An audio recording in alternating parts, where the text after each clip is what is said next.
कभी कभी एक अनजानी मुस्कुराहट दिल पर ऐसा असर करती है कि पूरी जिंदगी बदल जाती है। उस दिन जब मैं अपने बड़े भाई के घर चंद दिन रहने आया, मुझे बिल्कुल अंदाजा नहीं था कि यहाँ मेरी जिंदगी का सबसे हसीन एहसास मेरा इंतजार कर रहा होगा। शाम का वक्त था। जब मैं घर के सहन में दाखिल हुआ तो मेरी नज़र एक लड़की पर पड़ी, जो खामोशी से पौधों को पानी दे रही थी। हल्का सा नीला दुपट्टा उसके सर पर था और चेहरे पर अजीब सी संजीदगी, मगर आंखों में नरमी थी। उसने मुझे देखा तो हल्की सी मुस्कुराहट के साथ सलाम किया और मैं चंद लम्हों के लिए जैसे रुक सा गया। वो मेरे भाई की बीवी नहीं, बल्कि मेरी कज़न आयशा थी, जो कुछ दिनों के लिए हमारे घर आई हुई थी। उस दिन पहली बार मुझे महसूस हुआ कि एक सादा सी मुस्कुराहट भी दिल में हलचल पैदा कर सकती है। अगले दिन सुबह जब मैं नींद से बेदार हुआ तो सहन में चाय की खुशबू फैली हुई थी। मैं बाहर आया तो वो मेज पर कप रख रही थी। उसने मुझे देखकर कहा, आपके लिए भी चाय बना दी है। उसकी आवाज़ में अजीब सी मिठास थी, जो दिन को सुकून देती थी। दिन गुजरते गए और हमारी बातें आहिस्ता आहिस्ता बढ़ने लगीं। कभी हम सहन में बैठकर मौसम की बात करते, कभी पुरानी यादों का जिक्र होता। मुझे हैरत होती कि वो इतनी सादा होने के बावजूद कितनी समझदार और हसास थी।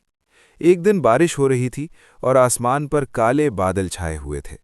मैं सहन में खड़ा बारिश देख रहा था कि वो भी आकर मेरे पास खड़ी हो गई। बारिश की बूंदें उसके हाथों पर गिर रही थीं और वो आसमान की तरफ देखकर मुस्कुरा रही थी। उसने धीमी आवाज में कहा, मुझे बारिश बहुत पसंद है, ये दिल को सुकून देती है। मैंने उसकी तरफ देखकर कहा, शायद इसलिए कि बारिश में इंसान अपनी उदासी छुपा सकता है।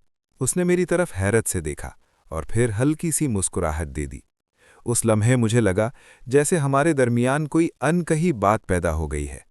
वक्त तेजी से गुजरता गया और मुझे महसूस होने लगा कि उसके बगैर घर का हर कोना सुनसान लगता है। अगर वो एक दिन नजर ना आती तो दिल अजीब सी बेचैनी महसूस करता। एक शाम हम दोनों छत पर बैठे थे और सूरज आहिस्ता आहिस्ता गुरूब हो रहा था। उसने अचानक मुझसे पूछा, क्या आपको कभी किसी से मोहब्बत हुई है? इस सवाल ने मेरे दिल की धड़कन तेज कर दी। मैं चंद लम्हे खामोश रहा और फिर आहिस्ता से कहा, शायद, मगर अभी तक यकीन नहीं था। उसने मुस्कुराकर कहा, मोहब्बत यकीन से नहीं, एहसास से होती है। उसके ये अल्फाज मेरे दिल में कहीं गहराई तक उतर गए। उस रात मैं देर तक जागता रहा और सोचता रहा कि क्या वाकई ये मोहब्बत है या सिर्फ एक खूबसूरत एहसास। कुछ दिन बाद अचानक खबर मिली कि आयशा को अपने शहर वापस जाना है।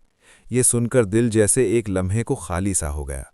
उस दिन जब वो जाने के लिए तैयार हो रही थी तो घर में अजीब सी खामोशी थी। मैं सहन में खड़ा उसे देख रहा था, मगर कुछ कहने की हिम्मत नहीं हो रही थी। जब वो जाने लगी तो अचानक मेरे करीब आकर रुकी और धीमी आवाज में कहा, कभी कभी कुछ रिश्ते अल्फाज के बगैर भी बन जाते हैं।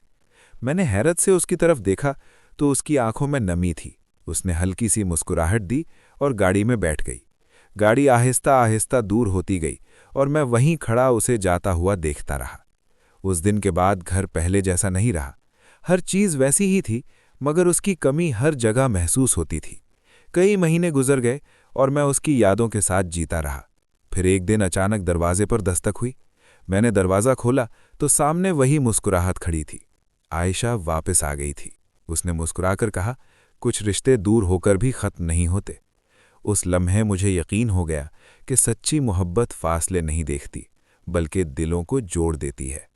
और उस दिन मुझे एहसास हुआ कि वाकई एक अनजानी मुस्कुराहट पूरी जिंदगी बदल सकती है।